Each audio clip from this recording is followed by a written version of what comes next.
마태복음 4장 우리 1절로 11절까지입니다. 우리 교독으로 우리 한 절씩 나누어서 읽고요. 11절 우리 같이 읽도록 하겠습니다. 그때에 예수께서 성령에게 이끌려 마귀에게 시험을 받으러 광야로 가사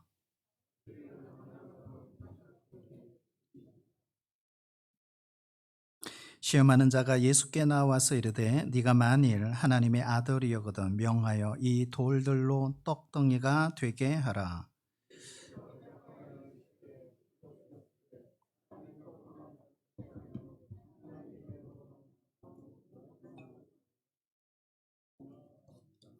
이에 마귀가 예수를 거룩한 성으로 데려다가 성전 꼭대기에 세우고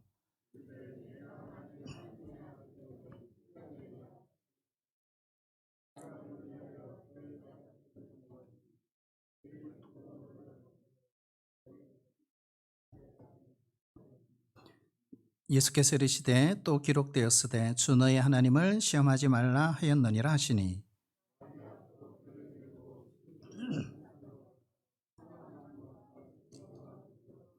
이르되 만일 내게 엎드려 경배하면 이 모든 것을 내게 주리라.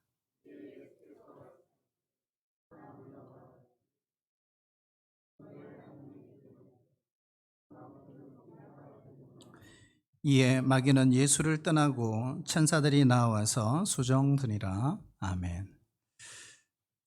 한번 따라해 주실래요? 성령에게 이끌려. 우리 모두 성령에 이끌려 신앙생활 할 수 있기를 축복합니다. 오늘 이 본문은 제가 기억하기로 한 2번 정도 설교했던 걸 기억하고 있습니다. 우리 어떤 성도님들 가운데는 몇 년도별 며칠 목사님 설교 이렇게 기록하신 분들도 있더라고요. 괜찮아요.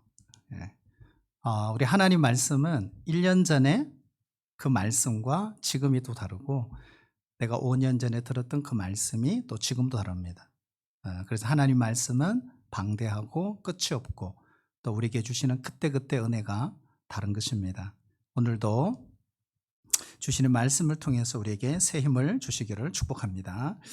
우리는 흔히 이런 생각을 합니다. 성령 충만하지 않는 결과가 우리가 시험에 빠지게 된다 이렇게 말합니다. 그래서 오늘 말씀을 읽어보면 얼핏 생각해 보면 이해가 잘 되지 않는 말씀일 수도 있습니다.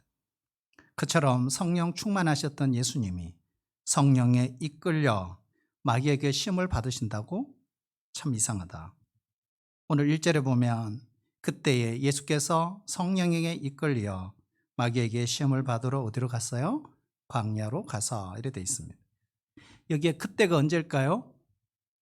예수님께서 요단강에서 세례 요한에게 세례를 받으실 그때 받으시고 난 이후에 하늘문이 열리고 성령이 충만하셨습니다. 그 결과 성령 충만함을 입으시고 다시 요단강에서 돌아오셨을 그때 성령께 이끌려 마귀에게 시험을 받으셨다 하는 것입니다. 우리도 신앙생활 하다 보면 이런 똑같은 경우를 많이 겪습니다. 사도 바울도 선줄로 생각하는 자는 넘어질까 조심하라 이렇게 말씀했습니다. 최근에 은혜 받으신 성도님들이 계시면 늘 조심하시기를 축복합니다. 영광 뒤에 고난이 있습니다. 영광 뒤에 시험이 있고 영광 뒤에 광야가 기다리고 있습니다. 엘리야가 어느 날 갈멜 산상에서 엘리야를 통해 불이 떨어지고 하나님의 음성이 들리고 그 모든 제단이 불탔습니다. 그리고 3년 6개월 동안 비가 오지 않았던 그 땅에 큰 비가 내렸습니다. 놀라운 기적이죠. 하지만 한 장만 넘어가 보면 열왕기상 19장에 보면 이세벨이 내가 엘리야를 죽여버리겠다 그랬어요. 그럴 때 엘리야가 어떻게 해요? 도망가잖아요. 로뎀나무 아래에서 하나님 저를 죽여주세요. 더 이상 저 못하겠어요. 이렇게 된 거잖아요. 우리가 성공하고 축복을 받을수록 우리는 더욱 하나님 앞에 엎드려야 합니다. 잘 될수록 늘 두려움과 떨림으로 하나님 앞에 우리가 자신을 낮추어야 한다는 것입니다. 우리가 영적으로 연약한 상태에 있을 때도 마귀가 공격하지만 동시에 영적으로 우리가 강해졌을 때에도 그에 맞는 강도에 따라 시험이 찾아옵니다. 마귀의 도전은 우리의 영적 성숙도에 맞추어서 옵니다. 예수님처럼 우리의 신자의 삶에도 반드시 두 가지가 함께 옵니다. 성령의 인도하심과 함께 동시에 마귀의 시험이 항상 옵니다. 우리가 예수님을 믿기 전에는 성령의 인도하심을 받지 못했습니다. 그리고 마귀의 시험도 느끼지를 못했습니다. 고스란히 마귀의 수중 안에서 죄의 종으로 어둠 속에 살았습니다. 그러나 예수님을 믿는 순간부터 우리는 하나님의 영으로 인도하심과 동시에 마귀의 공격을 받습니다. 하나님의 말씀을 듣는 은혜도 주시지만 동시에 하나님의 말씀을 듣지 못하도록 마귀가 교란 작전을 펼치기도 합니다. 세상은 눈에 보이는 것만 중요시 여기고 그것만이 실제라고 생각을 합니다. 그러나 성경은 그렇게 말하지 않습니다. 눈으로 볼 수 없는 영의 세계가 존재한다. 보이는 현상과 함께 보이지 않는 현상, 바로 악의 세력은 실제로 존재한다는 사실입니다. 골로새서 1장 16절의 말씀에 보면 보이는 것들과 보이지 않는 것들이 다 창조되었고 우리의 모든 배후에 바로 악한 영들이 활동하고 있다는 걸 성경은 말씀하고 있습니다. 에베소서 6장 12절에도 보면 우리의 실험은 혈과 육을 상대하는 것이 아니요 악의 영들을 상대함이라고 했습니다.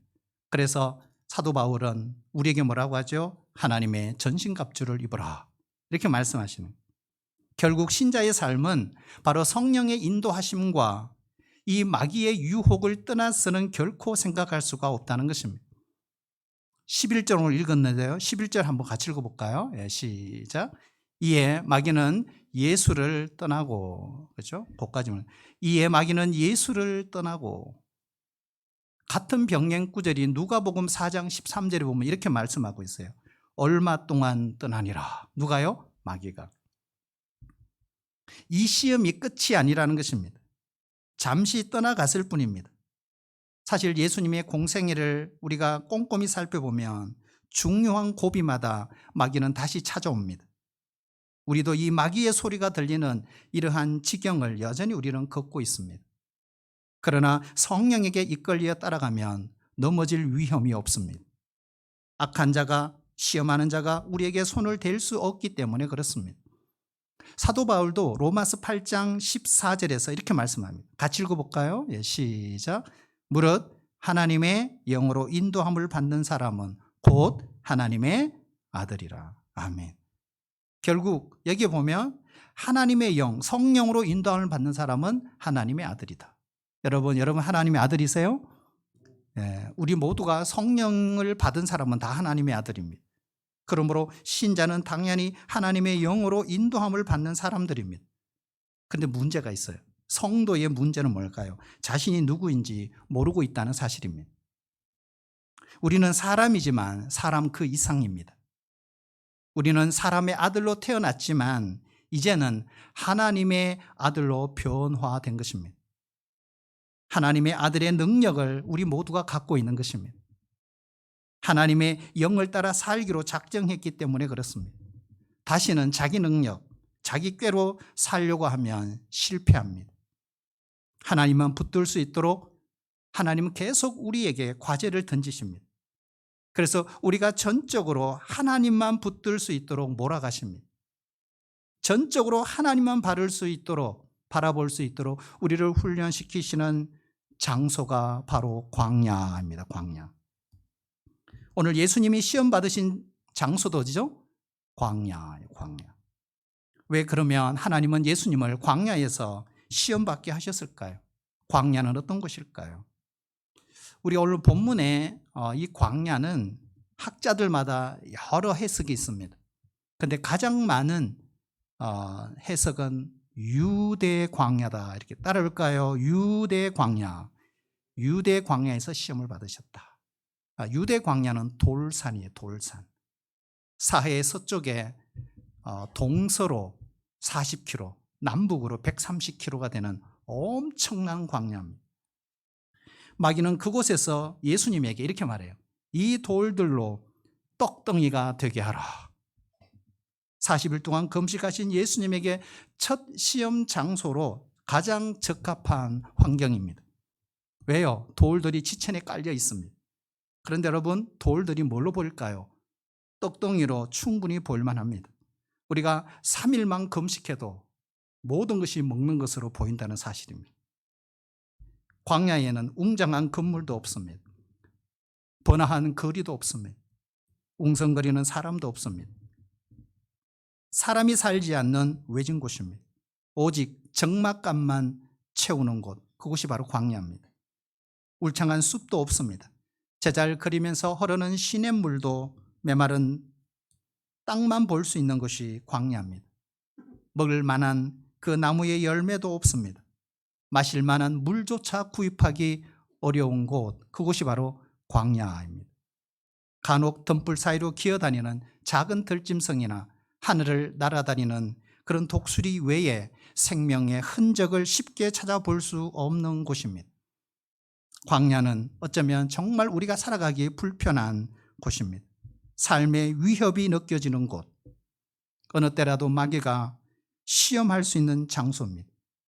우리 인간적으로 보면 정말 절망적인 곳입니다. 하지만 하나님의 관점에서 보면 하나님이 자기 백성을 연단하시기에 가장 적합한 장소가 광야입니다. 구약 성경에서 하나님은 이스라엘 백성들을 훈련시키는 곳으로 선택한 곳이 바로 광야였습니다. 그들의 삶은 하나님의 손안에 있다는 사실을 광야의 훈련을 통하여 뼈저리게 느끼도록 훈련시키신 장소가 광야였습니다. 예를 들면 그들은 매일 아침 만나를 거두게 하셨습니다. 우리의 영적인 양식도 마찬가지입니다. 하나님과 어제 좋은 관계를 했다고 해서 오늘 그 관계로 살 수 있는 것은 아닙니다. 영적인 관계는 매일 확인되어야 합니다. 그래서 큐티가 중요한 것입니다. 우리를 광야로 하나님은 그래서 보내시는 거예요. 인간으로부터 모든 소망이 끊어지고 오직 위에 계신 하나님만 바라보는 것, 그것이 바로 우리의 광야입니다. 혹시 지금 광야의 길을 걷고 계십니까? 여러분, 하나님이 함께 하심을 믿으시기를 축복합니다. 하나님은 우리를 인도하실 때 때로는 광야의 길을 통과하게 하십니다. 정확히 말하면 가장 행복한 순간, 가장 풍성한 그 순간이라 할지라도 지금 걷고 있는 곳은 아직도 광야라는 사실을 명심해야 합니다. 왜 그럴까요? 우리는 아직 약속의 땅에 들어가지 않았기 때문입니다. 하나님은 우리가 얼마나 미련한 존재인지 너무나 잘 아세요. 우리가 얼마나 목이 곧은 백성인지 너무나 잘 아십니다. 우리는 어려움이 오면 도움의 손길까지 빌리며 문을 두드립니다. 그런데 그 방법까지 막히고 나면 비로소 하나님 앞에 무릎을 꿇습니다. 하나님은 우리를 사랑하시기 때문에 때로는 전후 좌우를 다 막아버리실 때가 있습니다. 그래서 우리의 두 눈이 오직 전능하신 하나님, 꾸짖지 아니하시고 후하게 주시는 하나님만 바라보게 하십니다. 그때 비로소 하나님이 나를 사랑하시는 걸 깨달았다, 이렇게 말씀하십니다. 앞뒤 좌우가 막막해지면 바로 그것이 광야입니다. 그때 여러분, 우리 모두 하나님을 바라볼 수 있기를 축복합니다. 그분 앞에 고개를 숙여야 합니다. 내 힘으로 안 될 때, 한계 상황에 부딪힐 때 하나님을 향해 부르짖어 보십시오. 하나님이 들어주십니다. 왜요? 그분은 우리의 귀를 지으신 하나님이십니다. 그러므로 우리가 부르짖을 때 그 소리를 우리 하나님은 들으십니다. 하나님의 지혜가 광야에 있습니다.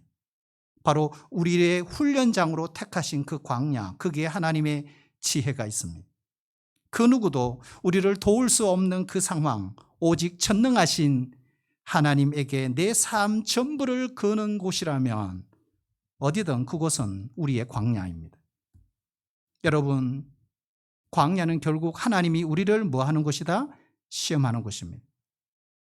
광야는 하나님이 우리의 마음을 낮추는 곳입니다. 광야는 하나님이 우리의 마음을 저울질하는 곳입니다. 이렇게요. 이런 상황에서도 네가 나를 사랑하니? 이렇게 물으시는 거예요. 신자는 이 땅에 깊이 말뚝을 박으면 안 됩니다. 하나님은 재물을 우리에게 맡겨주시기도 하고 거두어 가시기도 합니다. 이 세상은 맡겨주신 재물로서 하나님을 섬기는지 아니면 하나님이 거두어 가시는 그 가운데서도 너희들이 하나님을 찬송할 수 있는지 시험하는 곳, 그곳이 바로 세상이요 광야입니다. 광야는 세상의 즐거움을 맛볼 수 있는 곳이 아닙니다. 오직 하나님께만 절대적으로 의존하는 곳, 광야죠. 우리의 믿음이 저울 때에 고스란히 올라가는 곳이 광야입니다. 도대체 예수 믿는다는 것이 무엇일까? 곰곰이 다시 한번 확인해 보지 않으면 안 되는 곳, 그것이 바로 광야입니다. 40일 금식 기간이 끝날 즈음 예수님은 마귀의 시험을 받으셨습니다. 여러분, 첫 번째 시험이 뭘까요? 바로 이 시험을 통해 우리가 알 수 있는 것이 마귀가 얼마나 강교한가, 마귀의 강교함이 드러납니다. 돌들조차 떡으로 보일 수밖에 없는 상황. 마귀는 어떤 약점을 공격해야 하는지 너무나 잘 알고 있습니다. 마귀는 공격 대상이 누구든지 상관하지 않습니다. 그리고 담대하게 공격합니다. 하나님의 아들, 요단강에서 성령 충만함으로 돌아오신 그분을 공격할 정도면 누가 예외가 될 수 있겠습니까? 너는 내 사랑하는 아들이요 내 기뻐하는 자라.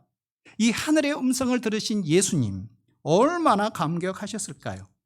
이러한 특별한 체험을 했음에도 불구하고 마귀는 물고 늘어집니다. 뭐라고요? 너 하나님의 아들 맞아? 이렇게. 마귀는 수단과 방법을 가리지 않습니다. 무언가 잘한다고 우쭐댈 때는 마귀는 우리를 교만하게 합니다. 실패했을 때는 여지없이 비참하게 만들어버립니다. 네가 정말 하나님의 자녀야? 그 모습을 한 네가 정말 거듭난 사람 맞아? 우리를 흔들어댑니다. 신자가 된 이후로 이러한 마귀의 속삭임을 들어보지 않았다면 오히려 자신이 신자인지를 의심해 보아야 합니다. 어떤 상황이든지 우리가 하나님의 사랑을 받는 자녀라는 사실은 천지가 변해도 절대로 변하지 않는 사실입니다. 믿으세요? 믿으셔야 합니다. 우리가 한평생 하나님이 우리를 사랑하신다는 사실을 우리가 잊지 않는다면 어떤 환경에서든지 우리는 낙심하지 않습니다. 좌절하지 않습니다. 영적인 침체에 빠지지 않습니다. 환경은 변할 수 있지만 우리가 하나님의 사랑을 받는 자라고 하는 이 신분은 변하지 않습니다. 이 돌들로 떡덩이가 되게 하라. 이 첫 번째 시험인 이유가 충분히 있습니다. 왜 그럴까요? 현실적이기 때문에. 마귀는 항상 우리에게 현실적으로 시험합니다. 던지는 거죠. 배고픈데 먹으라는 말처럼 설득력 있는 말이 있을까요? 누구든지 사람은 현실에 약합니다. 물질에 약합니다. 육체에 약합니다. 때로는 예수님 잘 믿는 사람도 제가 볼 때는 별 볼 일이 없더라고요. 돈 문제만 나오면 다 벌벌 떨어요. 그렇게 예민할 수가 없어요. 무슨 말일까요? 아무리 믿음이 좋아도 사람은 다 물질에 약하다는 증거입니다. 사람의 여러 가지 욕망 가운데 가장 원초적인 욕망이 뭘까요? 바로 식욕이요. 먹는 문제입니다. 그런데 돌들을 떡덩이로 바꾸라. 이것은 예수님에게는요, 시험거리가 돼요. 그러나 우리에게는 시험거리가 안 됩니다. 왜 그럴까요? 우리는 그걸 할 수 없기 때문에 그래요. 하지만 예수님은 무에서 유를 창조하신 전능하신 하나님의 아들이기 때문에 유혹이 되는 거죠. 오늘 우리도 이런 유혹을 받고 있습니다. 마귀가요, 우리의 지위를, 우리의 능력을, 우리의 지혜를 사용해서 욕망을 부추깁니다. 너 배불리 먹는데 그거 사용해. 너 한 몸 보살피고 너 가정 잘 되게 하는데 그거 써. 좋은 집, 좋은 차, 좋은 음식, 좋은 것, 너 가질 권리 있어. 그 권리 행사해. 오히려 그것이 하나님께 영광을 돌리는 것 아니야? 어쨌든 예수 믿는 사람이라면 잘 살고 봐야지. 정말 그럴싸하지 않습니까? 일단 그렇게 살고 그 다음에 남으면 헌금 생활도 하고 선교사도 돕고 개척교회 하지.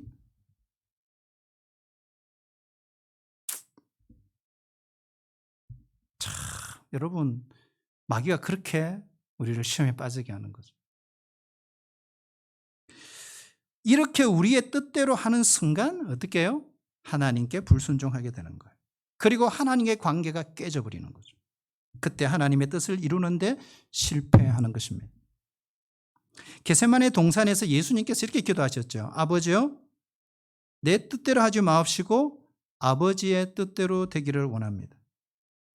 이것은 배고픈 것, 배부른 것이 문제가 아니에요. 오직 지금 내가 하나님의 뜻대로 살고 있느냐 하는 것입니다.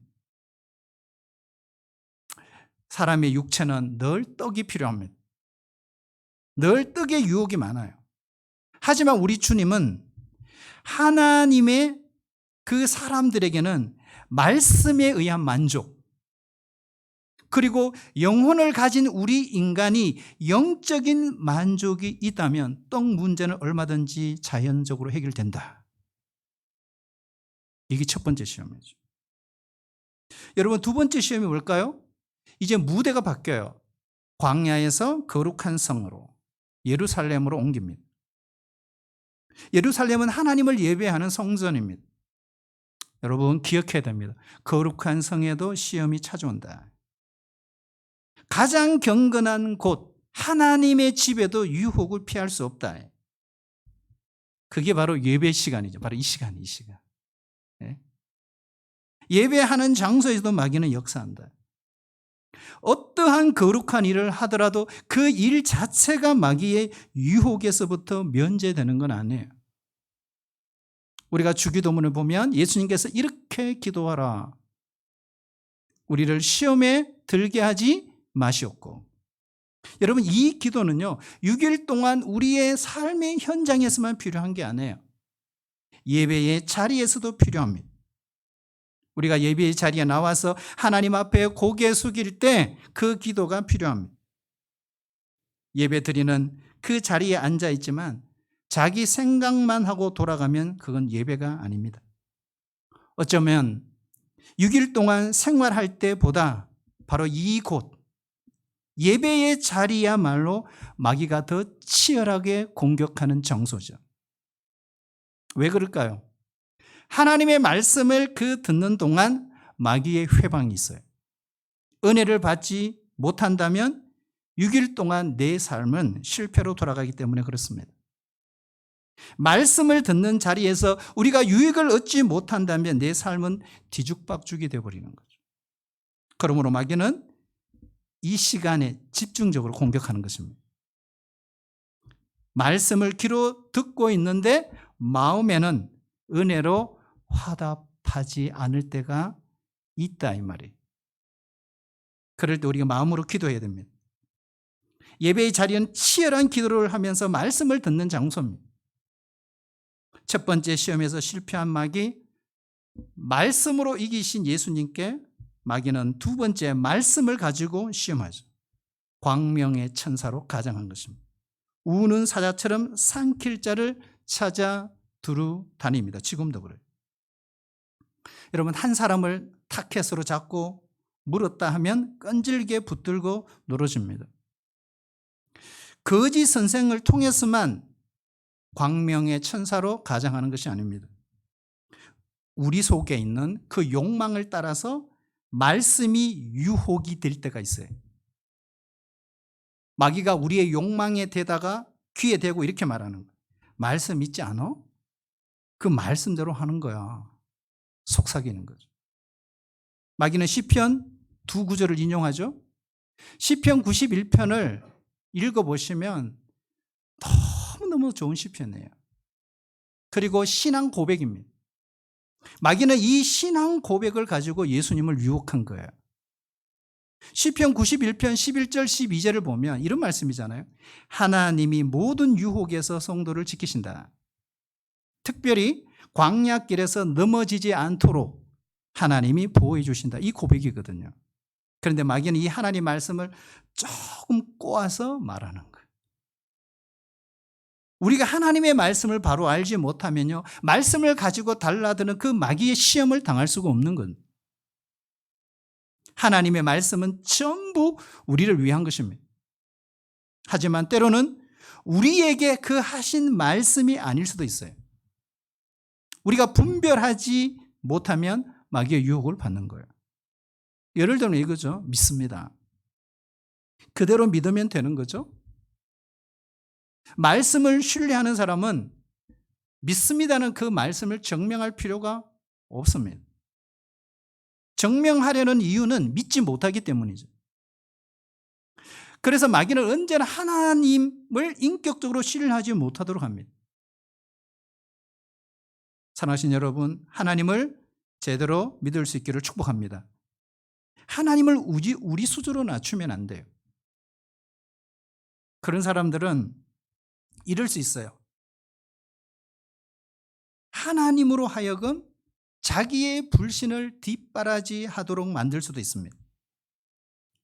여러분, 우리 하나님이 얼마나 광대하시고 얼마나 위대하십니까? 하나님이 나에게 맞추지 않고 내가 하나님께 맞추며 살아갈 수 있기를 축복합니다. 여러분, 믿음은 예수님께 고정시키는 겁니다. 하나님의 말씀을 의심하지 마세요. 시험하지 마세요. 온전히 그 하나님 말씀을 신뢰하고 믿고 따라갈 수 있기를 주의 이름으로 축복합니다. 여러분, 세 번째 시험이 뭘까요? 마귀는 두 번째 시험까지 실패로 돌아갔지만 순순히 물러서지 않아요. 오늘 8절의 말씀에 보면 마귀가 또 그를 데리고 지극히 높은 산으로 가사. 마귀는 끈질기게 공격합니다. 그 공격 대상도요, 예외가 없어요. 우리는 항상 기억해야 됩니다. 마귀가 언제든지 다시 공격해 올 것이다. 마귀는 예수님 눈앞에 일순간 천하만국과 영광을 환상 가운데 싹 지나가게 하고 보여줬습니다. 그러면서 이렇게 말하죠. 내게 엎드려 경배하며 이 모든 것을 내게 주겠다. 약속했어요. 이 말씀은 마치 뭐와 같으냐면 에덴 동산에서 하와에게 선악과를 먹으면 네가 하나님같이 될 거야. 내게 절하면 내가 너를 성공하게 해줄게. 내 교회 부흥시켜 줄게. 인기 있는 목사 만들어 줄게. 이 말과 동일한 것입니다. 이에 대해서 예수님은 단 한마디로 말씀하시죠. 따라 볼까요? 사탄아, 물러가라. 여러분, 우리 작년으로부터 시작해서 우리 어린아이까지 모두가 매일 매 순간마다 해야 될 말이 이거예요. 사탄아, 물러가라. 마귀가 내 목줄을 쥐고 시험한다면 과연 어떻게 하시겠습니까? 하나님이냐, 재물이냐? 하나님이냐, 성공이냐? 하나님이냐, 알바냐? 선택해야 할 때 여러분은 어떻게 하시겠습니까? 그런 일이 생긴다면 모든 것을 잃을지라도, 모든 것을 포기해야 할지라도 나는 하나님으로 인하여 기뻐하고 하나님으로 인하여 즐거워하겠다고 하는 결심이 필요합니다. 주 너의 하나님께 경배하고 다만 그를 섬기라. 여러분, 사람이 사는 목적은 천하만국에 있는 영광을 획득하는데 우리의 인생의 목적이 있는 것이 아니잖아요. 우리가 왜 살아갑니까? 하나님을 경배하기 위해 삽니다. 권력을 장악하기 위해 사는 게 아니에요. 쾌락을 추구하기 사는 게 아니에요. 부를 모으기 위해 사는 게 아니에요. 지나가는 세상의 영화에 곁눈질을 하며 살면 안 됩니다. 그렇게 사는 것은 참 어리석은 것입니다. 언젠가 그날이 옵니다. 의의 재판장이신 하나님 앞에 섰을 때 우리가 추구하던 그 모든 것이 얼마나 물거품과 같은 것을 알게 될 것입니다. 나의 나된 것은 오직 하나님의 이름을 높이는 것입니다. 하나님을 섬기는 것이 우리의 즐거움이 될 수 있기를 축복합니다. 좋으신 하나님, 우리의 구원자 되신 하나님을 아는데 여러분 시간을 사용하세요. 그분에게 경배와 찬양을 돌려드리세요. 24시간 중에 몇 시간, 몇 분을 그분에게 바칩니까? 온 마음과 온 뜻과 온 정성을 다해서 여러분 하나님을 섬길 수 있기를 축복합니다. 여러분 우리 인생은요 딱 두 가지 길밖에 없어요. 우리가 열심히 사는 것 같지만 딱 두 가지 길이에요. 하나는 마귀의 뜻을 따라 세상 영광 구하며 사는 길. 또 하나의 길은 하나님을 영화롭게 하고 그분을 영원히 즐거워하는 길. 제3의 선택은 없습니다.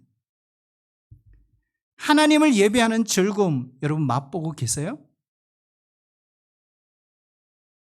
그러면요 세상에 나가 살 때 하나님을 섬기는 거룩한 기쁨을 누리게 될 것입니다. 하나님을 예배하는 기쁨을 누리면 우리가 살아가는 것이 황홀하죠. 지금까지 살아온 것도 너무나 감사한 일이잖아요. 하지만 앞으로 살아갈 날도 정말 가슴 벅찬 내일이 될 수 있습니다. 세상에서 6일 동안의 그 삶이 거룩해진다면 우리가 드리는 이 현장의 예배와 찬양이 달라질 것입니다. 들려오는 말씀의 강도가 달라질 것입니다. 부르짖는 기도의 열기가 달라질 것입니다. 예수님은 이 모든 마귀의 제안을 모두 거절했어요. 사실은 40일 금식 후에 시험 당하신 이 시험은 3가지뿐일까요? 아니에요. 많아요. 그 중에 대표적인 걸 갖다 놓은 거죠. 근데 중요한 것이 있어요. 어떤 시험이든 마귀가 제안하는 것은 다 거절하셨다. 여러분 예수님의 공생애를 보시면 회당에서 마귀가 귀신 들린 사람이 이렇게 말하잖아요. 하나님의 아들이여 왜 우리에게 오셨습니까? 그럴 때 예수님이 사탄아 물러가라. 그러면서 하나님의 아들이란 말 자체를 하는 것 자체를 예수님이 거절하신 거예요. 마귀가 하는 모든 제안은 다 거절해야 합니다. 우리도 마귀가 주는 제안이라면 무엇이든지 거절할 수 있어야 돼요. 그런데 거절하되 중요한 것이 있어요. 내 생각, 내 의지, 내 방법으로 하는 게 아니에요. 성경의 말씀으로 거절하라. 그러므로 성숙한 성도가 되어야 합니다. 그러기 위해서는 성경을 공부해야 되고요. 새벽마다 엎드려야 합니다. 주일에 한 번 교회에 가는 것으로 부족해요. 말씀 앞에 자기 육체를 쳐 복종시켜야 돼요. 자기 자신과 싸워 이겨야 합니다. 우리가 시험을 당할 때 시험 자체를 생각하지 말고 여러분 예수님을 생각하시기를 바랍니다. 시험을 보면 시험에서 이기지 못해요. 시험에서 이겨내려고 시험과 자꾸 싸우면 시험 속에 빠지죠. 시험에서 일어날 때는 우리에게 그런 시험이 다가올 때 여러분 예수님만 바라봐야 합니다. 믿음의 주여 온전케 하신 예수 그리스도를 바라보아야 합니다. 왜 그럴까요? 우리 대신 이미 예수님이 시험을 다 받으셨잖아요. 그리고 시험 당하는 우리의 형편을 누구보다도 가장 잘 아십니다. 그래서 우리를 건져 주실 수 있습니다. 그러므로 예수님이 이 시험을 말씀으로 이긴 것처럼 우리도 성경을 알아야 합니다. 한번 따라할까요? 성경 말씀을 알아야 마귀를 이길 수 있습니다. 첫 번째, 어떻게 해야 될까요? 하나님 말씀을 들어야 합니다. 여러분, 믿음은 들음에서 나죠. 그러므로 말씀을 들을 수 있는 기회를 놓치면 안 되는 거죠. 우리가 현장 예배에서 하나님의 말씀을 듣는 것만큼 감동적인 건 없어요. 그러나 우리가 여의치 않을 때는 어떻게 해요? 낙심하면 안 되죠. 다양한 매체를 통해서 우리는 꾸준히 들어야 합니다. 출퇴근길의 차 안에서 집안일을 하며 우리가 성경 말씀을 읽을 수 있습니다. 들을 수 있습니다. 그리고 요즘에는 휴대전화 속에 있는 성경 애플리케이션이 참 많습니다. 하나님 주신 그 청각을 사용해서 꼭 하나님 말씀을 열심히 들을 수 있기를 바랍니다. 믿음은 들음에서 납니다. 두 번째는요, 따라볼까요? 성경을 읽어야 합니다. 자, 우리가 성경을 읽을 때 가장 쉬운 방법이 뭘까요? 통독하는 거예요. 통독. 이것은 2000년 기독교 역사에 전통적으로 성도들이 하나님의 말씀을 묵상하는 방법이었습니다. 일단 시간을 내야 합니다. 내 신앙이 확실해지기를 원한다면 규칙적으로 성경을 읽으셔야 합니다. 성경 66권을 읽은 적이 없다.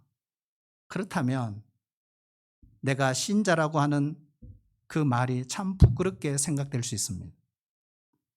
신자는 영적인 전투의 무기인 성령의 검, 하나님의 말씀을 알아야 합니다. 성경 말씀은 우리 손에 하나님이 들려주신 검입니다. 칼 없는 군인이 어떻게 싸울 수 있습니까?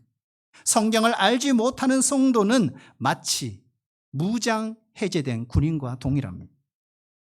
사랑하신 여러분, 말씀의 검을 잡을 수 있기를 바랍니다. 그리고 싸울 준비를 하세요. 그리고 십자가의 군병의 대열에 서십시오. 세 번째는요, 한번 따를까요? 성경을 공부해야 합니다. 여러분, 예수 믿는 사람들은 늘 손에서 볼펜을 놓으면 안 돼요. 볼펜을 들고 성경 공부를 열심히 해야 합니다. 베레아 사람들은 간절한 마음으로 하나님의 말씀을 받고 그것이 그런가 하여 집에 돌아가서 날마다 성경을 상고했다고 했어요. 네 번째, 성경을 암송해야 합니다. 내가 주께 범죄하지 아니하려 하여 주의 말씀을 내 마음에 두었나이다. 찰스 스펄전 목사님은 이렇게 말했어요. 성경이 나를 죄로부터 막아주지 않는다면 죄가 나를 성경에서부터 멀어지게 할 것이다. 여러분, 이거는 성경이 아니지만 진리잖아요. 우리가 가장 많이 아는 암송하는 성경 구절 뭘까요? 요한복음 3장 16절입니다. 하나님이 세상을 이처럼 사랑하사 독생자를 주셨으니 이는 그를 믿는 자마다 멸망하지 아니하고 영생을 얻게 하려 하심이니라. 아멘. 여러분, 이 구절 한 구절만 암송하고 그걸 묵상하고 붙들어도 구원받습니다. 천국 갑니다. 그래서 암송은 매우 중요한 거죠. 유혹의 순간에 무기가 될 수 있어요. 공고한 날에 위로가 됩니다. 기쁜 날에 찬양의 주제가 되는 것입니다. 마지막이 묵상이죠. 음식을 오래 씹듯이 한 말씀을 오래 생각하는 것이 묵상입니다. 묵상은 내 육비에 신비의 세계이기 때문에 하나님 말씀을 아무도 빼앗아갈 수 없어요. 싸움이 어디서 결정날까요? 바로 날선 금. 여러분의 금이 어때요? 녹슬지 않았나요? 무디어져서 아무 쓸모가 없지 않나요? 칼집에서 여러분 금을 빼보신 적이 있나요? 칼은 날카로워야 재구시를 합니다. 성경 지식도 구체적이어야 합니다. 정확해야 합니다. 말씀이 성령의 능력 가운데 역사하면 마귀의 초롱성에 갇힌 사람도 해방되는 것입니다.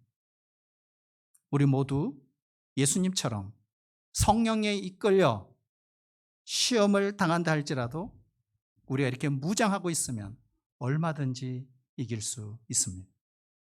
우리 모두 성령 충만함으로 이 어려운 시대를 힘차게 살아가고 하나님의 영광을 위해 달려가는 우리 성도들이 다 되시기를 주의 이름으로 축복합니다. 우리 같이 한번 기도하겠습니다. 이 시간에 기도할 때 우리 짧게지만 한 2, 3분간 오늘 말씀을 기억하면서 우리 기도했으면 좋겠습니다. 혹시 우리 가운데, 우리 성도들 가운데 시험에 든 자들이 있습니까? 광야의 길을 걸어가고 있는 분들이 있습니까? 오늘 주님을 바라보며 주여 우리에게 성령에 이끌릴 수 있게 도와주시옵소서. 성령의 충만함으로 이길 수 있게 주님 도와주시옵소서. 우리 같이 한번 간절한 마음으로 기도하도록 하겠습니다. 하나님 아버지 감사합니다. 우리가 믿음의 여정의 길을 갈 때 때로는 광야를 통과해야 합니다. 하나님 아버지, 오늘 예수님도 이 광야에서 성령에 이끌려온 마귀의 시험을 받은 것처럼 우리가 하나님의 자녀로 주님을 따라가는 백성으로서 우리에게도 마귀의 시험이 있습니다. 공격이 있습니다. 하나님 아버지, 절망하지 않게 하여 주시옵소서. 예수님 바라보게 하여 주시옵소서. 승리하신 주님을 바라보게 하여 주시옵소서. 끊임없이 시험이 우리의 육신에, 우리의 정신에, 우리의 영적으로 몰려오고 있습니다. 하나님 아버지, 이 시험에서 우리를 자유케 하여 주시옵소서. 십자가와 부활의 주님을 바라보게 하여 주시옵소서. 우리에게 하나님의 자녀로, 하나님의 아들에게 능력으로 승리할 수 있도록 역사하여 주시옵소서. 하나님, 우리가 다시 말씀이 뜨거워지기를 원합니다. 예배가 회복되기를 원합니다. 하나님, 우리의 마음속에 식어져가는 열정이 회복되기를 원합니다. 마귀의 시험, 수많은 공격들을 앞에 낙담하지 않게 하여 주시옵소서. 주님 바라보게 하여 주옵소서. 승리하신 주님이 우리와 함께 계십니다. 끊임없는 시험이 육신적으로, 정신적으로, 영적으로 몰려옵니다. 하나님, 이 시험에서 우리를 자유케 하여 주시옵소서. 십자가와 부활의 주님을 바라보게 하여 주시옵소서. 성령이여 우리를 붙잡아 주옵소서. 예수님의 이름으로 기도하옵나이다. 아멘.